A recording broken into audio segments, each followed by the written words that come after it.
To put it simply, he hasn't gotten me canceled yet. Welcome back to ExtraHolidayGames. I'm ExtraHoliday, and we have a Corsola on the field. Let's just go ahead and get that real quick. Last episode, we got a bit philosophical, I think. I don't know what it is about this game. Probably just the fact that it lets my mind wander when I play it. I really don't have to think too much. It's more reflexes than anything.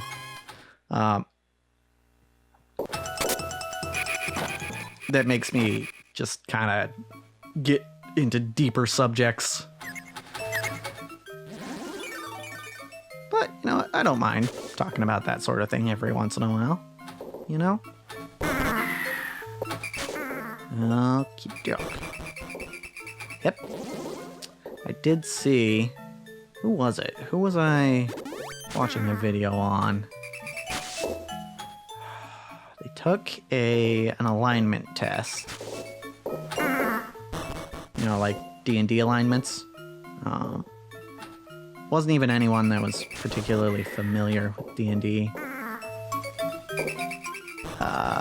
Their chat was joking that they'd be chaotic stupid. I honestly don't remember who it is now. But anytime that sort of thing comes up, I always, it always gets me thinking about, okay, what alignment am I? And usually my conclusion is, awful good. I am a goody two-shoes.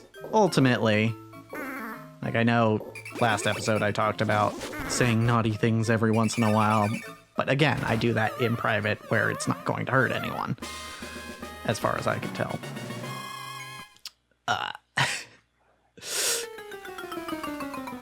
So, but yeah, no, I follow the rules. And I like to be kind and nice to people, so theoretically, yes, that would make me lawful good. And you might wonder, like, if you're not familiar with tabletop role-playing culture, like, oh, why would that be a bad thing that you follow the rules and you're a nice person? Well, there is another name for the alignment lawful good. It's lawful stupid. Because, yeah, I mean, the one streamer's chat was like, oh, you'd be chaotic stupid. One might argue that I am lawful stupid.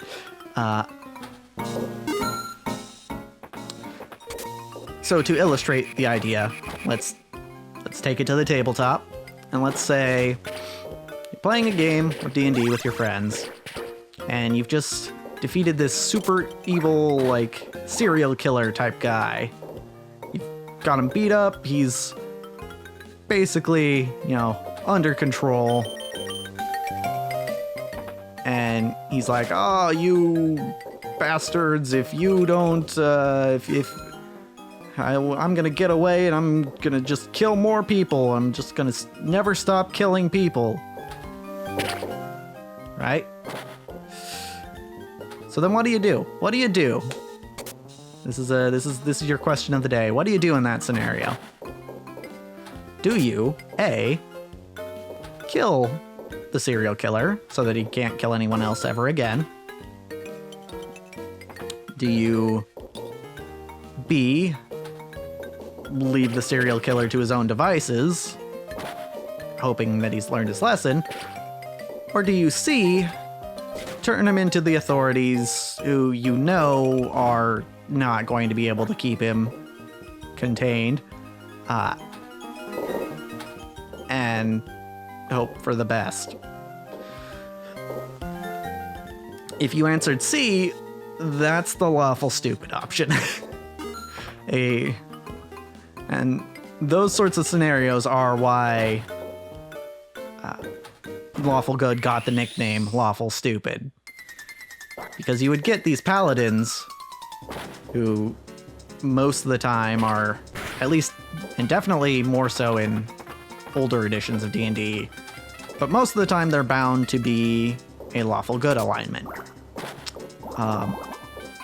And so, you know, oftentimes their tenets would be like, oh, if you don't kill someone when they're down, you know, you turn them into the authorities so that they can maybe be reformed, or, you know, let authority take care of the problem ultimately. And yeah, that's even if that might not be the right choice, and that might not be the smartest choice in every situation, but a lot of people who would play those sorts of characters would make that decision that way because they're lawful good, or their character is anyway. So what I'm saying is that's I would probably end up doing that in real life too, honestly. Be like, okay, I'm not gonna kill this guy myself. I'll just let the courts deal with him, even if I don't have confidence that they'd actually do justice to him. Yeah. Not saying I'd do that every time, right? People are rarely as simple as one of 9 alignments from a tabletop role-playing game, but I could see myself doing that sort of thing, is all I'm saying. And I ain't proud of it, but that's just what I feel like my moral compass would tell me to do. So, yep, lawful stupid. Pretty neat.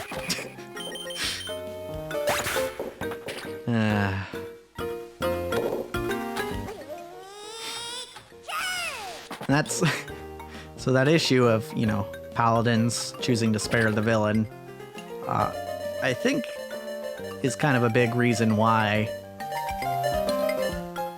a lot of tabletop role-playing games, D&D especially, have been kind of drifting away from strict character alignment, is because of that, right? Because there are times where, like, characters should be more nuanced than, okay, I am this option, therefore I take this option, you know? Right? If you confine your character to a single enlightenment, then it's likely that if they even have a character arc at all of any sort, which, by the way, character arcs are oftentimes the most interesting part of a story, and that ultimately is what you're doing when you're playing a TTRPG, is you're telling a story. But yeah, if you're so strictly married to your alignment, then you're oftentimes not going to get a good character arc, if any at all, and then that just means that you've got a less interesting story, you know? It's less fun for all involved. Okay. Pop. Pop. Pop. Pop. Get that rock. Yeah. Let's go. Ah, frick. I was curious, since I had gotten rid of all the pillars and was trapped in the fire, whether he would wait till I was out of the fire to bring the other pillars back. Half of me expected he wouldn't, but he did wait. Bonk. Bonk. Keep rolling. There we go. There it is. Ba-doo-ba-doo.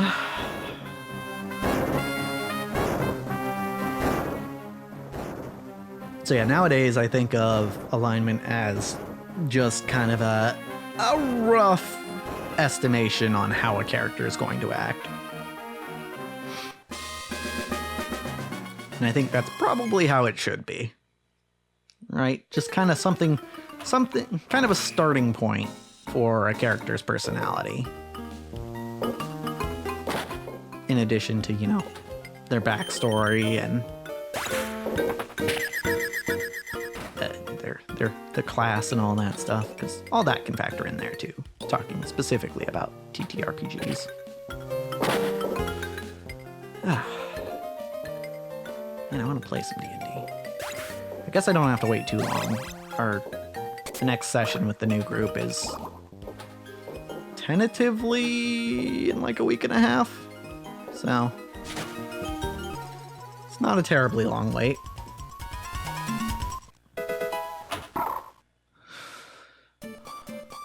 But then again, that also is one where, you know, I'm the DM, which is not quite the same as being a player. Thought that was gonna hit. Oh, come on. What is that feels hitbox? I swear. This feel is a lot harder to hit than the ones in the mini game. Come on. Yep. Nope. There it is. Okay. Got him. Alright, I need to travel out of here because there are a whole lot of Pokemon that I don't want here. And by that I mean 3. There are 3 Pokemon we can catch here, and none of them that are ones that I necessarily want. So it's travel time! Whoa! There we go. Get me out of here. Okay, that's fine. I think we can find Pikachu here. I think. Which we will need a Pikachu if we want to get a Raichu.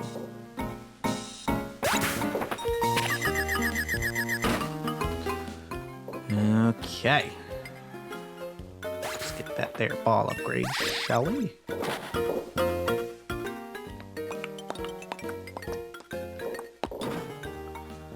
We can go and get ourselves an Evo, and that will get us another bonus level. That would be neat.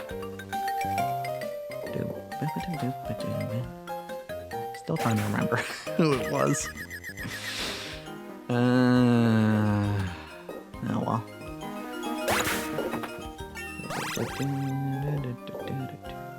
Yeah. Okay, but there we go. I had an idea earlier today. It was... So I think I watched a video, something D&D related, and it got me thinking of Baldur's Gate, as you do. I was like, you know, it'd be kind of neat if someone like modded Baldur's Gate. Actually, I was watching a video on Skyrim, actually. And they were talking about the mods that exist on Skyrim. And be like, so talking about another fantasy, or it got me thinking about the other fantasy RPG, Baldur's Gate. And I was like, okay, cool. It would be very neat if someone made like a mod or something that rebalanced the game for like a solo character. Because one of my very few gripes with Baldur's Gate 3 is that to play single player, you don't have to just make one character. You have to make 4 realistically. So, and that was kind of one thing that and not only that, but the other, 3 of those characters, you don't have a ton of choice in, well, okay, you do have a ton of choice, but there are certain things that you can't choose about them, like their species and certain things about mostly their species, but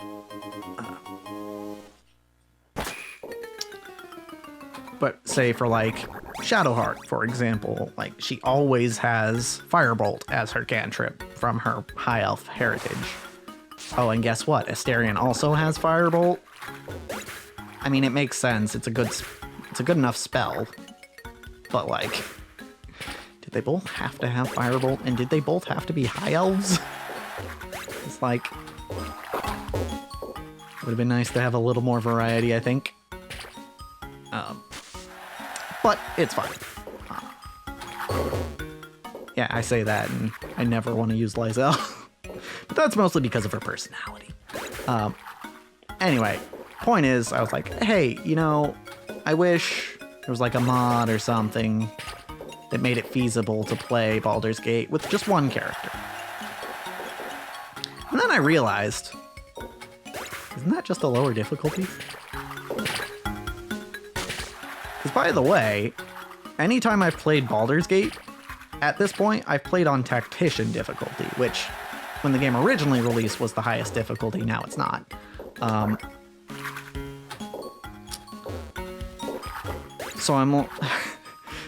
So yeah, I came to that realization of like, wait a minute, I could just put it on Explorer difficulty, the lowest difficulty, and then it might be balanced for a single character. You know, given that I am slightly... Okay, I'm not gonna say I'm good at it, but I understand the systems better than some people. Because I have been playing 5th edition D&D for a few years now. And Baldur's Gate for like a year. Specifically Baldur's Gate 3. I haven't played the other ones. But I'm told they're actually very different from Baldur's Gate 3. Because I do have friends that played it and played all of them. They're like, yeah, it's a little different. It's like, oh, okay. Alright. Lost our upgrades, but it's fine. And it will continue to be fine next time. But as for this episode, that's a wrap.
Got caught up in Baldur's Gate.